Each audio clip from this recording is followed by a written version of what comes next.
Australia is the only democratic country in the world without a national charter to protect basic human rights and freedoms. So what we have is really just an assumption that our politicians are sensible enough not to trample on those freedoms. For some, that assumption has not been enough. The fact that we as a country have in many areas, such a poor record on human rights. If you look at our record on Aboriginals, on aged people, on people with disabilities, if you look at the record on women's rights and LGBT rights.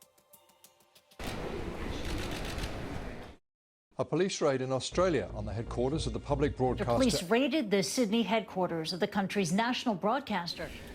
The debate around whether Australia needs a Charter of Basic Rights gained traction after the Australian Federal Police raided media earlier this month, exercising Australia's rapidly expanding scope of security laws and sparking fear over the erosion of fundamental rights and freedoms in the country. The breadth of these laws is just staggering today. Dr Rebecca Ananian-Welsh is researching the rise of Australia's national security laws since 2001. In the 20 years since then, we've just seen them grow and become more extreme and more complicated, and have a greater potential impact on democratic freedoms and rights and liberties. By 2007, there were over 40 new laws, which created new criminal offences, questioning powers for police, ways to control people's movements without criminal convictions, and investigative powers for police and security agencies. By, say, 2010, and certainly by today, we have more counter-terrorism laws than anywhere else in the world, upwards of 60 different laws. The media raids that searched for evidence of unauthorised leaks of national security information were authorised under an older law. The matters primarily relate to secrecy offences under Part 6 and Part 7 of the Crimes Act 1914.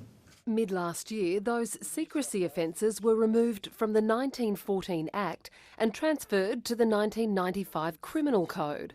Espionage and Foreign Interference Bill 2018. That was the controversial Espionage and Foreign Interference Act that alarmed many in the media, concerned they would now face jail time for receiving information. This overarching power of security laws has the media searching for shelter, and some looking towards a national codified protection of rights, encompassing free speech and free press, to challenge the strength of Australia's national security legislation. And they go further than anywhere else in the world, because that process of bringing these laws into existence is a lot smoother, and it's not hampered or slowed down by the need to consider how is this going to affect the rights of Australian citizens.